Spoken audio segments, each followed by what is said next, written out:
Mga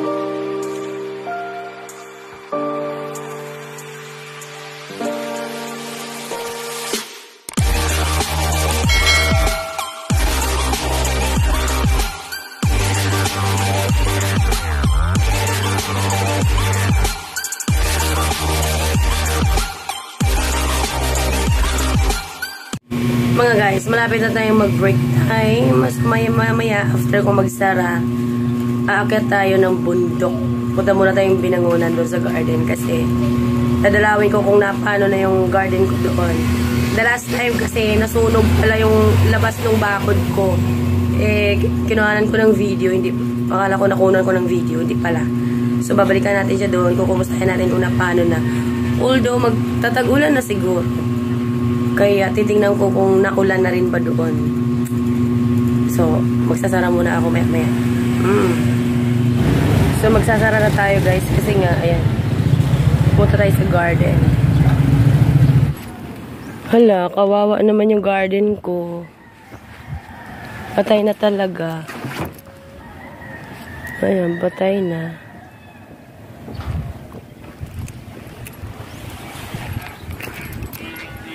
Ang mga sili, patay na.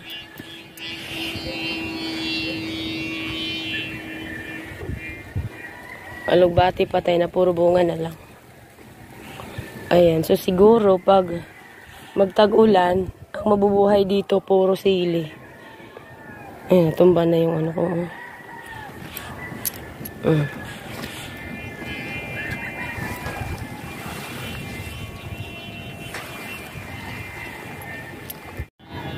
Baba tayo dito guys. So, ito, ayan. Ito yung tuyo na talaga. So, dati yung dinidiligan ko, walang nabuhay. Ayan. Oh, look at this. Hala, namatay ang aking papaya. Ayan na. Oh, ito. Hinog na hinog. Ay! Kinain ng ibon. Oh my God. Ayan, nangamatay sila. Ito pa. Hala ka, sayang naman. Ito na hinog to eh. Simon sheep. Init kasi.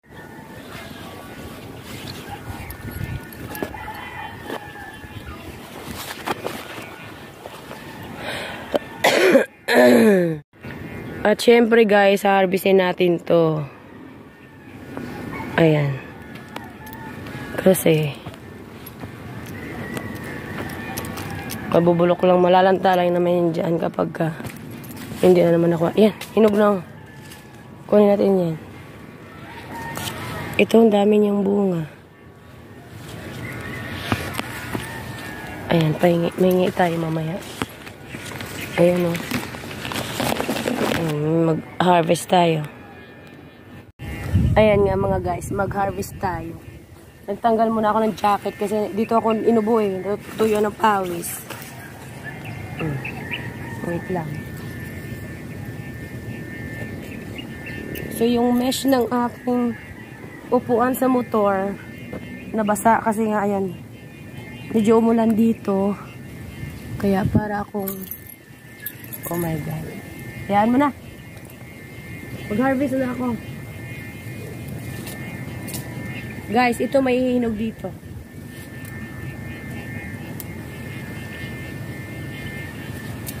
Ayan, ang liit, oh. Ang liit.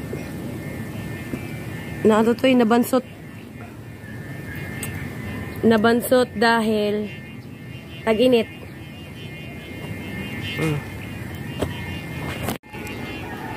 So, harvestin na lang natin kasi may natira pa naman. At least, tinirhan tayo ng ibon. Ay, bilat. Ng ibon. So, ayan. Kunin na lang natin. Ito. Try natin tong mga to. Baka pwede pa yan.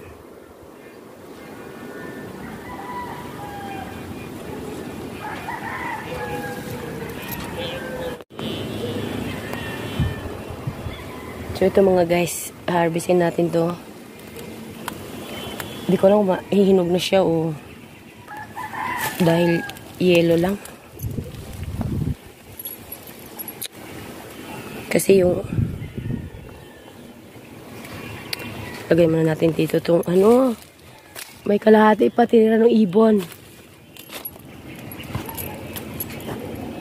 Ito, kanina natin to.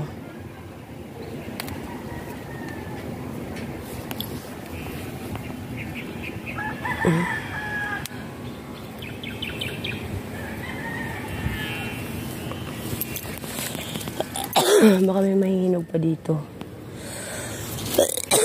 Hinika na. Papaya, pahingi. Ito, malapit ito mahinog.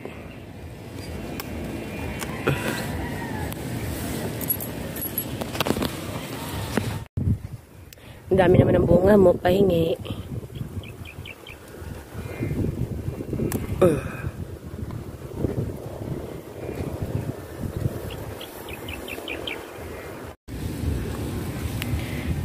Kaysa kainin naman ng ibon. Magtira tayo na pampahinog.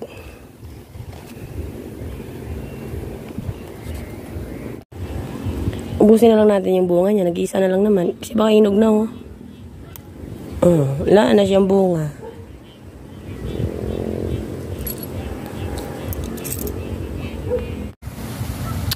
Kunin natin itong pinakamalaki. Total, marami pa naman siyang bunga. Ito. Tapos iwan na lang natin yung iba.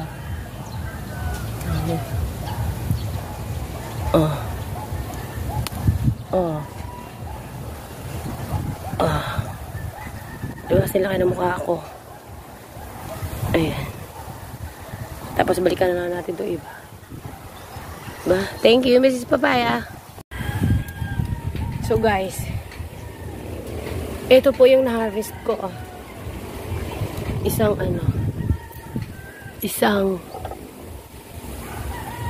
ano tawag ito? Ito. Kasama yung tira ng ibon.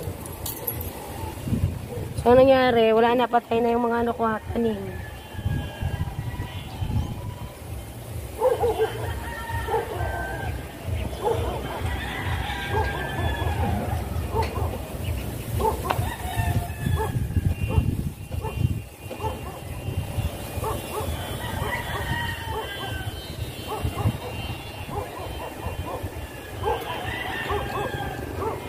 Silipin natin yung nasunog.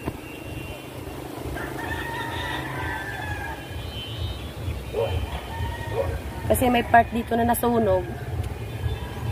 Kasagsagan na wala ako. Di ba ito maraming galon? May tubig yan. Pagdating ko dito, wala nang laman. Yun pala, pinambuhos nila dun sa sunog. Tara. Kasi meron daw atang nagtapon ng sigarilyo. Tapos patay yung mga dahon. So, ang nangyari, kumalat yung apoy. Punta na tayo sa baba, guys. Ito kasi, ito yung bakod ko. Siyempre, ito yung boundary. So, yung sunog, ayan, oh. Muntik na talaga. Sabi, swerte pa ako kasi ang nadilaan lang ng apoy yung dahon ng papaya ko. So, nandito yung sunog. Isang ruler na lang. Kakainin na yung ano ko, bakod. Diba? So, ang nangyari, ito kasi, ngayon ko na ito nasilip. Dahil dati, ang talahib nito, Diyos ko po, katangkad ko. So, dito, ayan yung, bakod ko. So, ayan yung nasunog, guys. Dati yung, kinuhanan ko ng, malunggay, nasunog din siya. Ayan, malunggay, oh. Tapos, ayan yung saging, nasunog din sila. Kaya, nagkakaganyan yung dahon. So, ang nasunog, ayan, nandun, sa baba, pababa. Ayan. Itong part na to, creek kasi yan. Yung pala may daan siya dyan, no? Kita nyo. Yan, tas itong part na to, puro bato-bato yan. Kaya nung masilip po, sabi ko, ha? Ganito pa kalaki ang nasunog. Kasi before, baba tayo konti. Kasi dati, takot na takot talaga akong sumilip dito at dahil sabi nila, creek daw. So, knowing pag creek, ang intindi ko naman is, may tubig. Wala naman pa na tubig. Kasi puro bilat. Puro talahib. Ayan o, pag tumubo yan, ay, ang taba niyan. Tapos hanggang doon. Ang lawak ng nasunog dahil lang sa tinapon na sigarilyo. Tapos, syempre may bahay doon, oh. Yan. May bantay daw dyan, kaya lang tulog. So ngayon, yung bahay doon sa bungad, yun yung naggising sa kanya. Dahil kita mo naman, ang sunog, oh. Kumalat bigla. Gabi pa yun, last 9 ng gabi. Yung kawayan, oh. Diyos mio. Diba, yung kawayan na yun, oh. Ayan, kalaki yung sunog. Tapos nandun yung bakod ko. Ayan. Kaya nagtataka ako kung bakit naubos yung tubig ko. At least, nakatulong. Tapos tumawag naman din silang bumbero. Kaya na pagdating ng bumbero, tapos na yung apoy. Kasi nga, nung time na yon, kita nyo yung ano, doon sa baba, mga halaman, talahib, ganyan yung kulay nung time na yon. So, mabilis siyang nasunog. Tsaka, siyempre, pag humangin ng konti, kakalat yun. Aray. Ako nito. Kaya pagdating ko dito, sabi ko, unang dating ko dito, hindi ko siya napansin. Kasi nga, may nakaharang pang talahib, oh. Pababa na kasi yun. Pababa na yung part na nasunog. Sabi ko, sino bang loko-loko na nagsiga dito? Dahil didilaan yung papaya ko. Yung pala, seryosong sunog. Ayan na lang yung pagitan. Masusunog na. Diba? So, nung pangalawang punta ko, yan, chinikahan ako ni Madam dyan sa bungad. Ginamit nga daw nila yung tubig ko kasi nga, pinambuho sa apoy. Tapos, medyo-bidyuhan ko pa yan. Yung pala, hindi naman pala nabidyuhan talaga. So, yan doon, pababa. Kasi, creek nga yan doon. So, yung nasunog na part na yan, ano pa yan? Yan yung panghuli na gustong bumili. Yan, bakante pa yung lote na yan. Akala ko nga ako yung pinakalas. Yung pala may last pa pala. Mas malaki yung lote na yan dyan, bakante. So ngayon, yung bibili niyan, hindi na mag-ano. Hindi na maglinis. Nalinis na eh. Ayan. Tapos ito, kapitbahay ko yan eh. Diyan nakatira si Maring Juana. Kaya lang, wala siya dyan yata. Walang tao. So guys, nandito po ako sa bahay ni Aling Marijuana. Kaya lang, wala siya dyan. Tahimik kasi. So ngayon, uwi na tayo kasi nga, nagmamadali din ako. At nabasa ako ng ulan. Yung tokong ko is, ano na, medyo na-feel ko na yung medyo basa. Kasi nga, yung mesh ng upuan ko, nabasa kasi. Hindi pala maganda yung ganun. So, ang mga bote ko, container, wala na siyang laman. Tsaka na ako babalik dito kapag medyo tag-ulan na. Kasi isa ngayon, mano pa yung init. Mga halaman ko, oh, wow. Ano ba yan na siya? Tara. Bitbitin na natin itong ano na harvest nating, anong tawag dyan? Papaya. Si Haggard na yung beauty ko.